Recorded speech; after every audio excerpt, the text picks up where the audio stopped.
Ya, selamat pagi pemirsa Sipo TV. Saat ini kita kembali dengan Pak Faisal Mursid. Beliau adalah Sekretaris Perusahaan PT Sriwijaya Optimis Mandiri, pengelola klub Sriwijaya FC. Pak Faisal, Ya. ini setelah mengakhiri masa kompetisi Liga 2 2021, tentunya kita sedang mempersiapkan untuk kerangka tim dari tim Sriwijaya FC untuk musim kompetisi Liga 2 2022. Ini ada juga sebagian anggapan seolah bahwa tim kita ini semacam ya tim tarkam katanya, padahal tim profesional, artinya tim pemain-pemain yang sudah bagus yang kemarin-kemarin itu ya kita akui memang pemain bagus kita kemarin itu sekarang sudah masa habis kontraknya, bahkan ada sudah tersebar di beberapa tim-tim lainnya, klub-klub lainnya. Menurut Pak Faisal sendiri bagaimana Pak?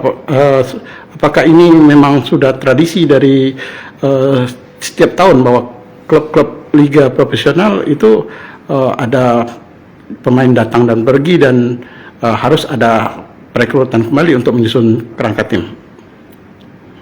Jadi terima kasih ya atas respon dari fans Sriwijaya FC.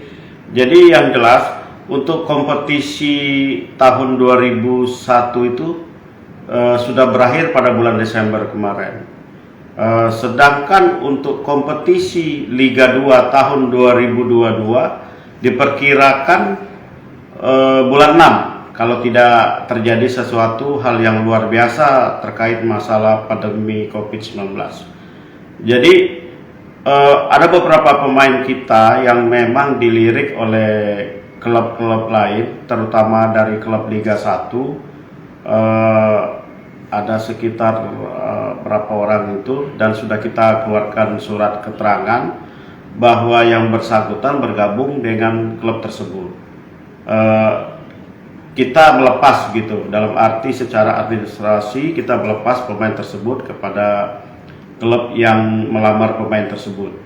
Jadi memang kalau ditunggu sampai bulan 6, pemain itu bisa tidak vakum bisa sampai 3 sampai 4 bulan.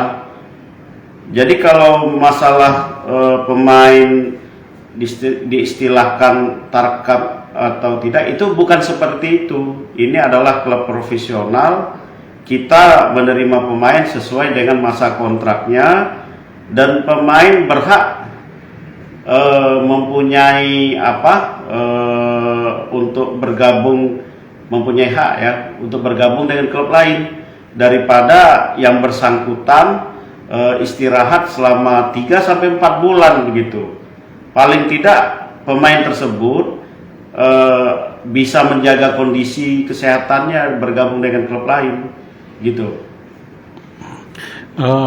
Dari hasil sementara mungkin harapan dari tim manajemen, apakah benar Pak kita masih akan mempertahankan sekitar 80% dari pemain musim kompetisi 2021 kemarin Pak? Iya, jadi dalam proses rekrutmen pemain nantinya kan tergantung siapa pelatih yang kita tunjuk, skema timnya bagaimana, targetnya apa nanti. Nah dari situlah nanti kita evaluasi tim yang ada ini yang ada, bagaimana nanti dengan dari pelatihnya gitu yang akan memperkuat tim Sriwijaya FC ini ke depan.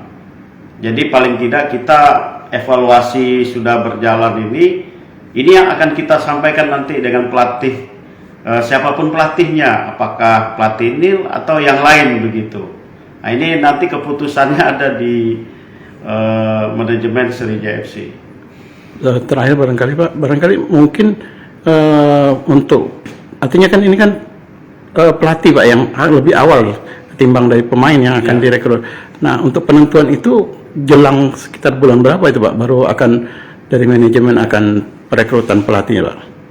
Kalau untuk perekrutan pelatih sih, kalau kompetisi berjalan normal pada bulan 6 misalnya ya, ya paling lambat tuh di bulan Februari itu sudah ada gambaran pelatih.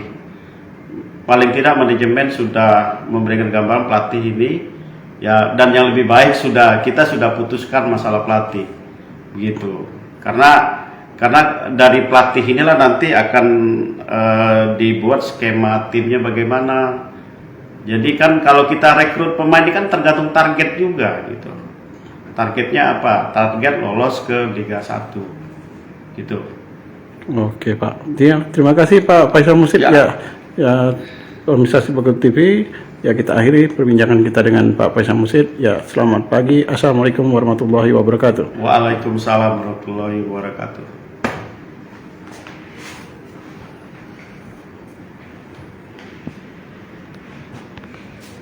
Hai pemirsa Sri Popo TV, jangan lupa komen, like, dan subscribe, serta tonton terus berita-berita terupdate lainnya ya.